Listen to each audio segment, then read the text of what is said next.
안녕하세요. 글로벌 라이스 연구소 대표 권호천입니다. 여러분은 빅데이터에 대해서 어떻게 생각하십니까?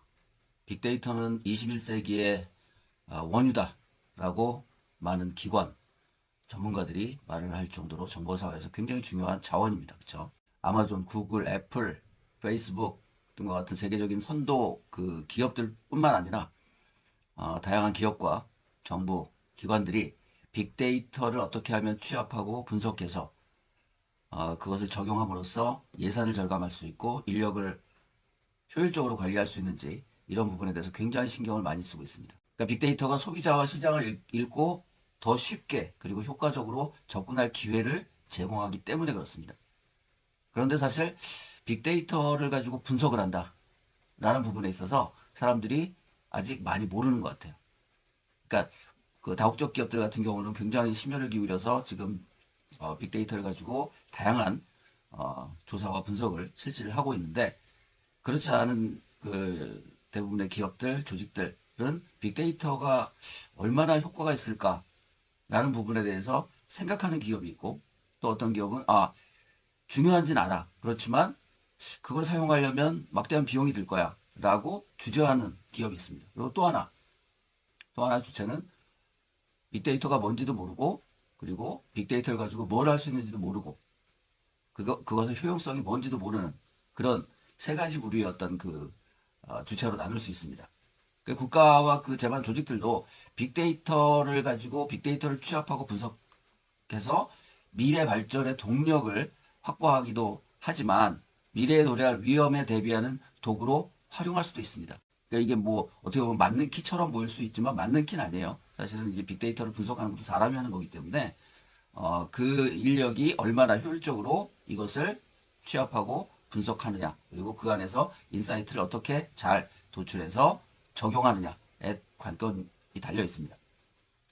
그러니까 막대한 예산과 인력을 투입해서 연구를 이제 진행을 하고 있는데 그럼에도 불구하고 그것에 대해서 아직까지 그렇게 사회적으로 큰 확산이 일어나고 있지는 않는 것 같습니다. 예전에 보면 기업이 어떤 제품이나 서비스를 생산을 해서 시장에 내놓고 소비자의 반응을 확인하려고 굉장히 노력을 많이 했죠. 지금도 마찬가지입니다. 근데 예전의 방법은 어떤 게 있었을까요? 설문조사라는 방법을 활용을 했습니다. 그런데 이 설문조사의 방법이 그렇게 썩 좋은 방법이 아니에요. 그래서 오늘 여러분들하고 설문조사의 방법과 빅데이터를 통한 분석 방법, 이 두 가지의 차이점에 대해서 간략하게 논의를 한번 해보도록 하겠습니다. 빅데이터를 가지고 분석을 하는 거에는 장점이 굉장히 많아요. 그런데 반면에 설문조사라는 걸 통해서 분석을 하는 방법은 단점이 굉장히 많습니다. 왜 그럴까요? 천천히 들어가서 한번 살펴보도록 하겠습니다. 각각의 어떤 그런 단점, 장점에 대해서 한번 알아보도록 하겠습니다. 먼저 설문조사. 예전에는 이 방법밖에 없었어요. 제품이나 서비스 아니면 국가가 정책을 만들어서 국민들에게 노출을 했을 때 기관이나 기업 입장에선 내가 만들어서 시장에 내놓은 제품이나 서비스 혹은 정책이 사람들에게 얼마나 흡수가 되고 있을까? 사람들은 무슨 생각을 할까? 라는 부분을 알고 싶고 그걸 통해서 더 나은 방향으로 일을 진행하고 싶은 욕구가 굉장히 많았죠. 그러다 보니까 설문조사라는 방법, 한 가지 방법을 굉장히 선호했습니다. 그 방법밖에 없었기 때문에. 그런데 설문조사를 하기 위해서는 뭐가 필요하죠? 첫째, 비용이 많이 들어갑니다. 둘째, 인력이 많이 투입이 돼요.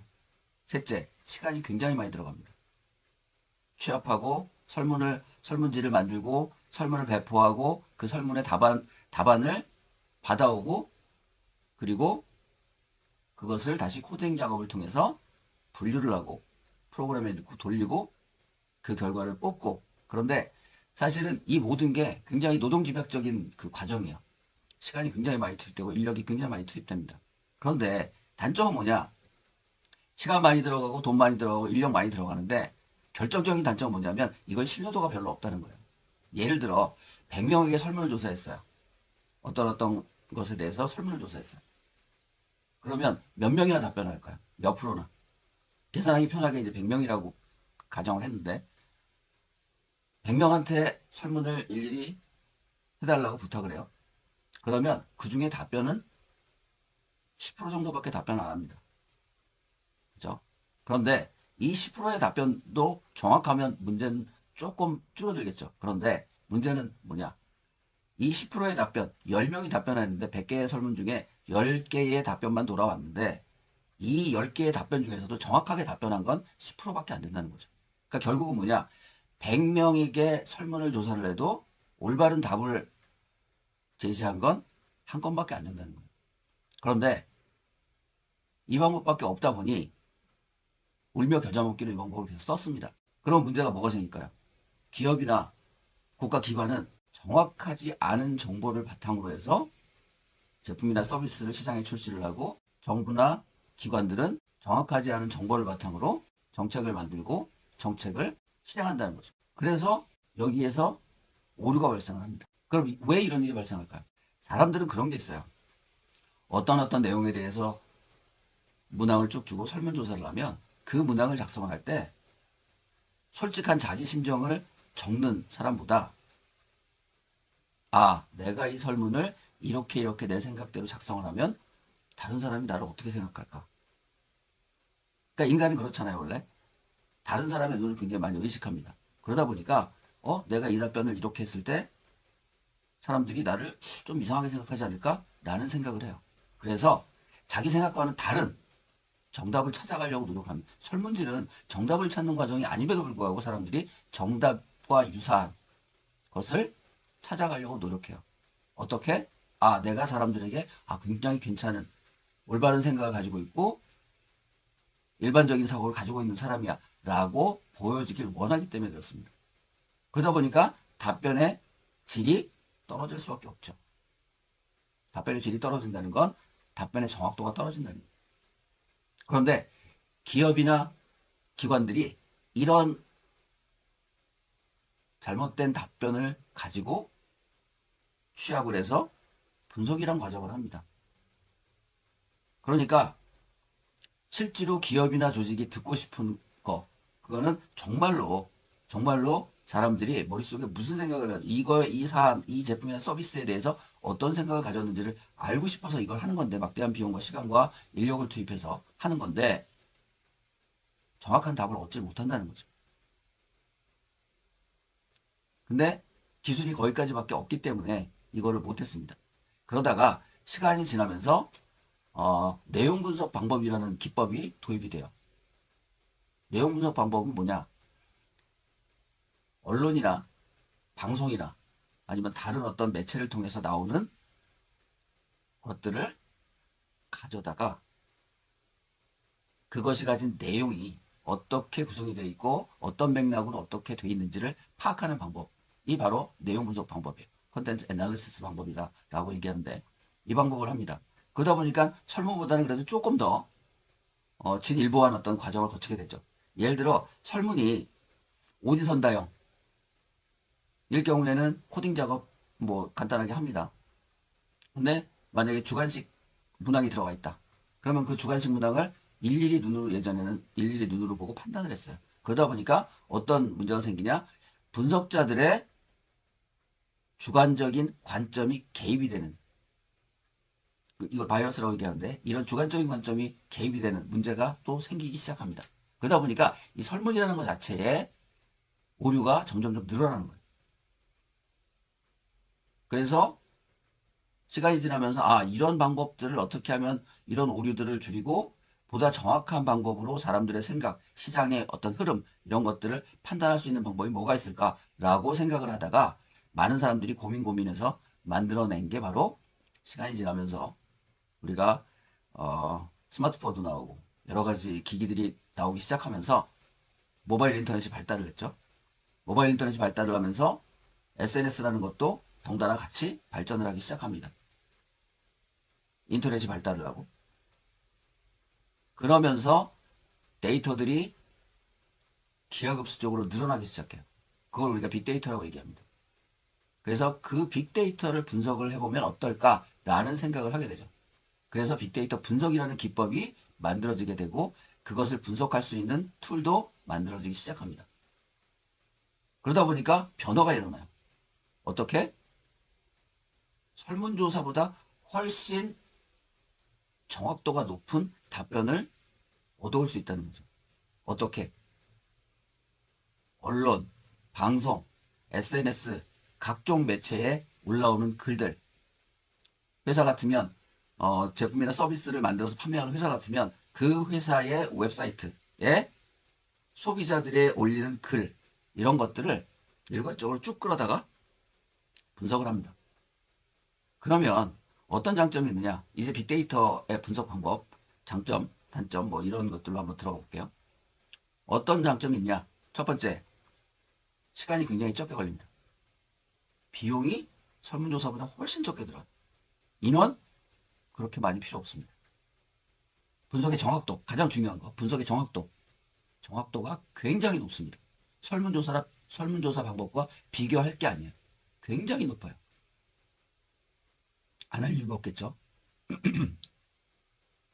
그래서 다국적 기업들, 아까 말씀드렸던 뭐 아마존이 됐건 구글이 됐건 애플이 됐건 페이스북이 됐건 이런 다국적 기업들, 마이크로소프트 뭐 이런 여러 그런 다국적 기업들이 시장을 제대로 읽는 방법은 설문조사가 아니야.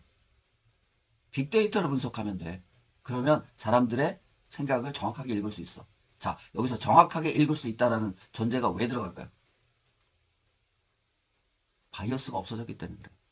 아까 말씀드렸죠. 설문조사할 때 사람들이 내가 다른 사람에게 내가 어떻게 보일지를 신경 쓰면서 답변을 제대로 안 한다. 그래서 답변율이 떨어진다. 답변의 정확도가 떨어진다. 라고 말씀을 드렸어요. 그런데 어느 순간 소셜미디어가 발달을 하고 각종 모바일 기기들이 발달을 하고 모바일 인터넷이 발달을 하기 시작하면서 사람들이 너도나도 자기의 생각을 마음껏 표현하는 시대가 돼버렸어요. 누가 시키지 않아도 어떤 제품이나 서비스 관련해서 여러분들 느끼시죠? 어떤 제품이나 서비스를 구매를 하려고 할 때 여러분들 뭘 보고 구매를 하십니까? 가장 먼저 보는 게 뭐예요? 예를 들어 내가 스마트폰을 이제 교체를 해봐야 되겠다 라고 해서 뭐 애플의 스마트폰이나 삼성에서 나오는 스마트폰이나 뭐 이런 것들을 구매를 하기 위해서 생각을 하면 제일 먼저 하는 게 뭡니까? 내가 생각하고 있는 모델을 판매하는 모바일 상점이 됐건 아니면 애플 회사가 됐건 삼성 회사가 됐건 그 회사에 들어가서 그 모델을 구매한 사람들이 어떤 의견을 남겼는지 소비자 후기를 읽습니다. 저도 그래요. 여러분도 그러실 거예요. 이거예요. 여러분들 왜 소비자 후기를 읽으세요? 소비자 후기는 제품이나 서비스를 만들어서 판매한 회사에서 강요해서 이렇게 이런 거에 대해서 얘기를 해주세요. 우리 제품의 단점과 장점에 대해서 얘기를 해주세요. 라고 설문을 조사할 때처럼 그렇게 질문을 해서 그 사람들이 답변하는 게 아니에요. 그죠? 내가 스스로 내가 써보고 내가 얘기를 들어보고 내 느낌을 그대로 가감없이 누가 시키지 않았지만 가감없이 글을 올립니다. 그게 정확한 거예요. 정부에서 만든 정책, 정부 기관에서 만들어서 무언가 제시한 정책 이런 것도 마찬가지입니다. 예전에 설문조사라는 걸 했는데 이런 정책에 대해서 어떻게 생각하세요? 라고 물었었는데 지금은 그럴 필요가 없어요. 시민들이 스스로 자발적으로 시청이 됐건 정부 사이트가 됐건 어디 들어가서 나는 이런 거에 대해서 내 생각은 이렇다. 내가 느꼈을 때 이런 건 장점이고 이런 건 단점이다. 이런 건 고쳐달라. 이거는 더 잘해달라. 이렇게 얘기합니다. 이게 얼마나 진솔한 얘기예요. 정확한 얘기입니다. 시대가 바뀌었고 기술이 바뀌었어요. 기술이 발달을 했고 그리고 사람들의 생각도 바뀌었습니다. 누가 시키지 않아도 제품이나 서비스, 정책 이런 거에 대해서 솔직하게 자기의 생각을 표현하는 시대가 됐어요. 그래서 이거를 우리가 빅데이터라고 합니다. 그래서 이 빅데이터를 쭉 끌어다가 크롤링이라고 얘기하는데 이 빅데이터를 쭉 끌어다가 분석을 하면 설문조사에서는 상상할 수 없었던 너무너무 정확한 결과물을 짧은 시간 내에 적은 비용으로 많은 인원 필요 없이 정확한 답변을 끌어낼 수 있어요. 그리고 그걸 통해서 그걸 통해서 인사이트를 얻고, 그리고 그 인사이트를 바탕으로 기업은 우리가 시장에 내놓은 제품이나 서비스를 이렇게 발전을 시키고 이렇게 수정을 해서 소비자에게 더 나은 제품과 서비스를 제공하면 되겠구나. 그러면 시장에서 소비자들에게 더 큰 반향을 일으키고 긍정적인 반응을 일으켜서 매출에 엄청난 도움이 되겠구나. 정부 기관들도 마찬가지. 정부 기관들도 우리가 만든 정책이 우리가 만들 때는 책상에 앉아서 이걸 만들 땐 이게 최선이야 라고 했지만 국민들이나 시민들이 그 정책을 피부로 실감했을 때 이거는 약간 우리 생각이랑 동떨어진데 그걸 우리가 뭐라 그럽니까? 국민 정서라고 얘기하죠.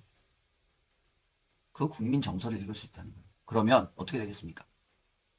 그렇게 읽어드린 국민 정서를 새로운 정책을 만들거나 이미 나온 정책을 수정하고 변환할 때 적극적으로 반영을 하겠죠.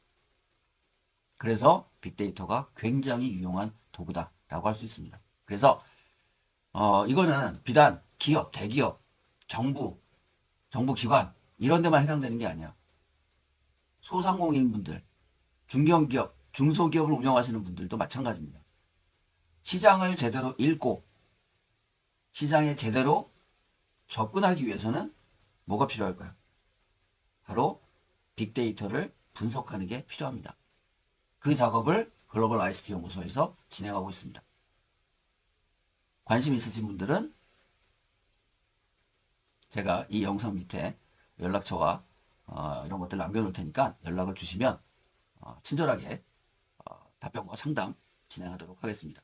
제가 국가기관들, 기업들, 비정형 빅데이터 분석을 통해서 컨설팅을 수차례 진행을 했고 지금도 하고 있습니다. 그래서 그것이 얼마나 큰 효과를 받는지 여러분들하고 함께 공유를 하면 좋을 것 같습니다. 오늘 영상 여기까지입니다. 감사합니다.